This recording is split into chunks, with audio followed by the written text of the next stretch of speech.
बहुत बहुत शुक्रिया, बहुत बहुत शुक्रिया। मैं पिछले 3 दिनों से लाहौर के सबसे पुराने होटल फ्लैटीज़ में ठहरा हुआ हूँ। 1880 में तामीर हुआ था। मेरे कमरे की सफाई करने वाली खातून मेरे ख्याल में इस होटल की पहली मुलाजमा होंगी।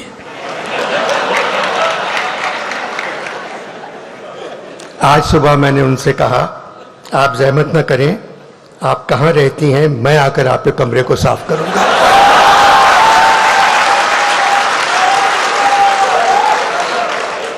खामोश हो गई, फिर कहने लगी, अनवर साहब बाला घर पर ही रहता है।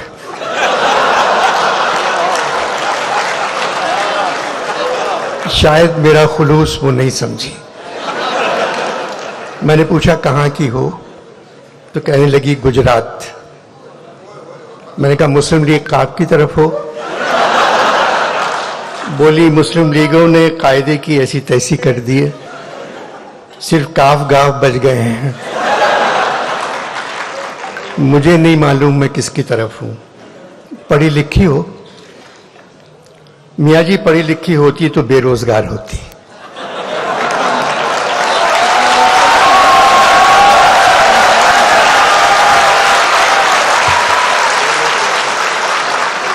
यहाँ तो तनख्वाह मिल जाती है। बहुत से लोग मेरे कमरे में फूलों के गुलदस्ते छोड़ गए थे। मैंने कहा आप सारे फूल ले जाएं। बोली बाला जिंदगी अजाब कर देगा, ये फूल किसने दिए हैं, यही रहने दे, ये कह के चली गई।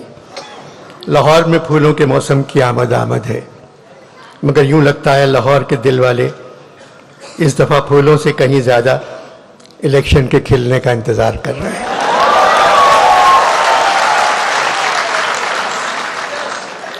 इलेक्शन होंगे या नहीं, ये बात ना इलेक्शन कमीशन जानता है, ना सरकार,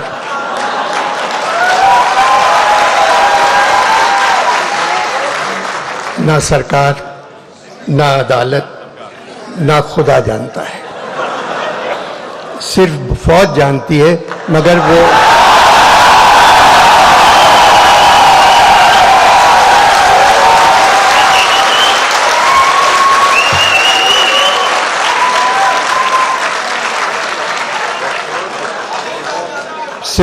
जानती है, मगर वो बता कर नहीं दे रही है। हालात की वजह से इलेक्शन के साथ भी कमीशन लगा दिया गया है,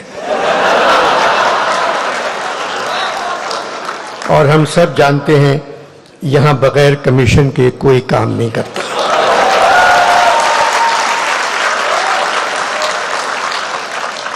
इस कॉन्फ्रेंस में अदब पर बात हो रही है। हॉल नंबर 1 भरा हुआ है, लोग खड़े हुए हैं, जगह नहीं थी। कल्चर पर बात हो रही है, हॉल भरा हुआ है। मुसव्विरी, मूसीकी और तामीर पर बात हो रही है, हॉल भरा हुआ है। हालात हाजरा पर बात हो रही है, हॉल खाली है। 15-20 लोग बैठे हुए थे जिनके रिश्तेदार मौजूदा हुकूमत में हैं। 4-5 लोग ऐसे थे जिनका ताल्लुक फौज से है। जमहूरियत में जो भी हुकूमत हो, हमें उसकी इज्जत करना चाहिए, हमें उनकी हिफाजत करना चाहिए, क्योंकि वो हमारी हिफाजत नहीं करते। मगर हुकूमत जमहूरी है। हमारी फौज बहुत ताकतवर है, इसलिए हर जमहूरियत में वजीर आजम से लेकर सारे वजीर बच्चा जमहूरा बन जाते हैं। डुगडुगी हिलाकर कोई उनसे कहता है ओए बच्चा जमहूरा खड़े हो जा, वो खड़े हो जाते हैं। ओए बच्चा जमहूरा अब चल, सब चले जाते हैं। बच्चा जमहूरा का तमाशा हम सड़कों पर 75 साल से देख रहे हैं। एक आदमी के हाथ में डुगडुगी, एक बंदर पर चादर पड़ी हुई। डुगडुगी बजाने वाला उससे जो कहता है बंदर वही करता है। एक थ्योरी है कि इंसान पहले बंदर था, मगर नई थ्योरी ये है पाकिस्तान में जमहूरी हुकूमत में इंसान से बंदर बन जाता है।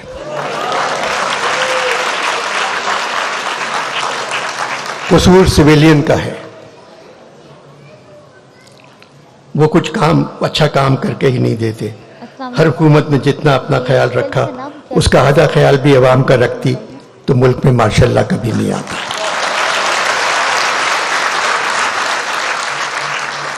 पचहत्तर बरसों में फौज ने तकरीबन 35 बरस हम पर हुकूमत की है। 35 बरस तो यूं ही कह गया, 75 बरसों में तकरीबन 74 बरस। हिंदुस्तान में पठान ने तमाम रिकॉर्ड तोड़ दिए हैं। तारीखी कामयाबी, पाकिस्तान में पठान पर एफआईआर का तोड़ दिया।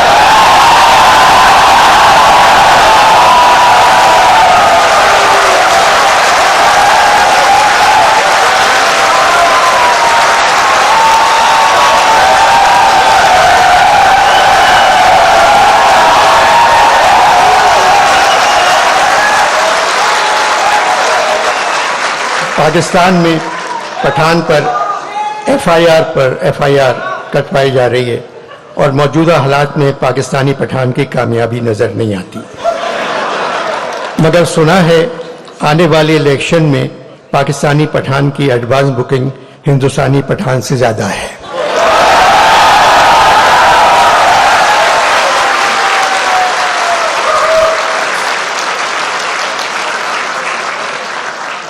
मेरा वतन पाकिस्तान नमक पैदा करने वाले मुल्कों में दुनिया पे दूसरे नंबर पे आता है, लेकिन नमक हराम पैदा करने वालों में नंबर 1 है।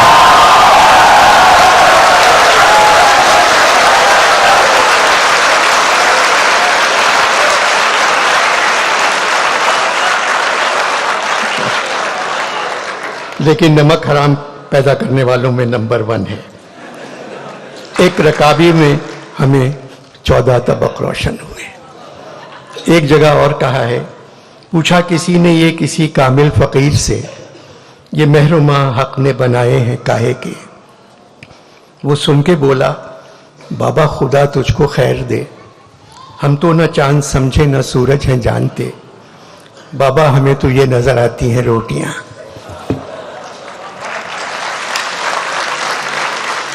पचहत्तर सालों से जो भी हुकूमत आई हमने सब्र से उसका मुकाबला किया,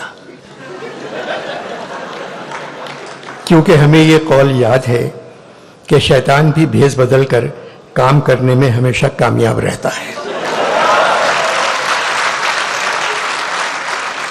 हम तो सिर्फ खामोश बैठे तमाशा देखते रहते हैं, उस निशाने राह से दूर जिसकी आदत हो गई है। उस नुकसान का अंदाज़ा भी लगाने की हिम्मत नहीं रही जो हमको पहुंचने वाला है। मोहम्मद अहमद शाह की उर्दू से मोहब्बत उनको लाहौर ले आई। मैं पहले कह चुका हूं, कराची में 15 साल से ये कॉन्फ्रेंस हो रही है। शहर के हालात कुछ भी हों, कॉन्फ्रेंस जारी रहती है। आर्ट काउंसिल के बाहर गोलियां चल रही हैं और कॉन्फ्रेंस में फैज साहब पर बात हो रही है।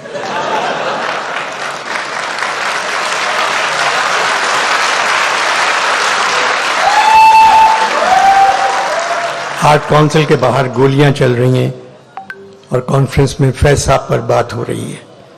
मेरी जान नाच का गम न कर कि न जाने कातिबे वक्त ने, मेरी जान आज का गम न कर कि न जाने कातिबे वक्त ने, किसी अपने कलमे भी भूल कर कहीं लिख रही हूं मुसर्रतें।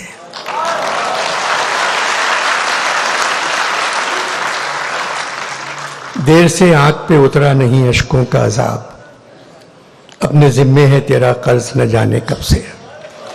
फैज साहब का कर्ज उनके आंसू थे, हमारा कर्ज बिल्कुल अलग है।